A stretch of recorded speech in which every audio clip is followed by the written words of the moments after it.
better. I don't know. You tell me, did I just change my mic for the better or for the worse? I just flipped it and it looks like I'm getting a lot more bounce. So can you guys hear it now?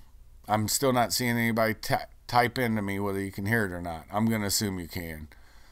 Anywho, so here's what I see. These times, if you're a city dweller and you haven't moved to the country, these times are going to be bad. It could all be nothing. It could be bluster and nothing happening. But what's the worst thing you have? You have some freeze-dried food that you can eat this summer camping. Okay? You have a rucksack that you can actually go out and enjoy nature with. You have to think about stuff logically. There was a guy, I'll never forget this. It was on YouTube years ago. Back, I don't know, probably early 2000s, mid 2000s. And this guy had all these canned foods stored in his house and stuff, and he spent X amount of thousands of dollars on it. And he was unemployed. He'd lost his job. And he was like trying to sell his food. And in the comment section, I'm like, hey guy, this is what you have this for, an emergency. It doesn't matter what type of emergency you have. You've lost a job. That's now an emergency. You can at least still feed your family. You can do odd job work to keep your home. So he sees a problem, but he doesn't see he has a solution. His family could eat for X amount of, I think it was like a year's worth of food, whatever. So he could foreseeably be unemployed for a year and doesn't have to worry about his family eating. That's the kind of disconnect that you have in a lot of different communities that talk about things.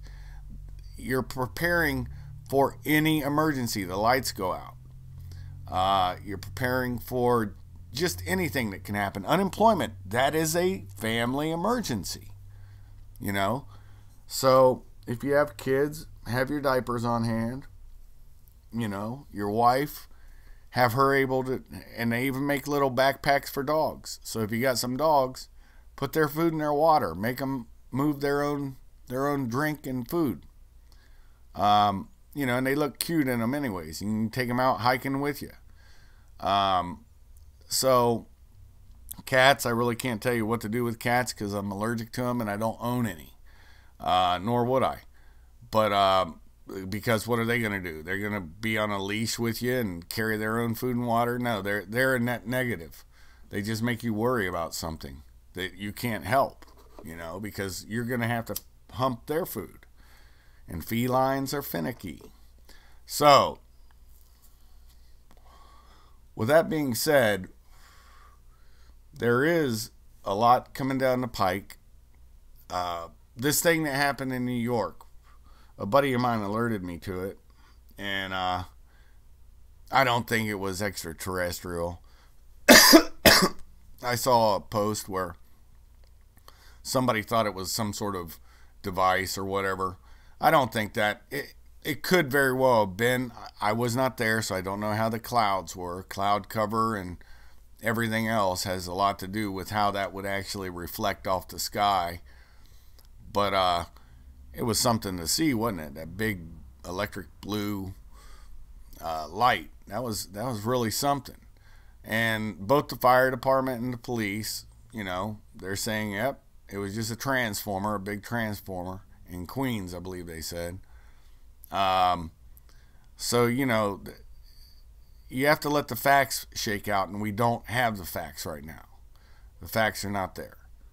So just, you know, it's good that people are on alert, but just in looking at things, but don't go overboard and see a conspiracy behind everything, even though there usually is. Everything's not always a conspiracy. I don't believe in coincidences. Now, if this happens in multiple places, then we're not looking at a conspiracy theory. You know, that because I just don't believe in coincidences. But you have everybody investigating it. Listen to what they have to say in their final report, and there will be other people that will look at it, and there'll be experts that will even look at it. This was just today, about 20 minutes prior. Well, actually, it wasn't 20 minutes. It was probably about 2 hours 2.5 hours prior did I find out about this, and that's what caused this stream today to be late. So, and that's just not enough time for me to come to any conclusions. And if I did, I would be rash and I'd be an idiot. But you guys do your own research. You're all smart and intelligent on my channel. You guys have a great day. And with that, I'm going to take you out with another nice song by Axion Ghost. Probably one of my favorites. You guys have all heard it before, I'm sure. Anybody on my page has heard them. But I really like this dude's stuff. So, of course, I'm pimping it. And he does happen to be a friend of mine. But this is Inside Enemy Headquarters. You guys enjoy the song.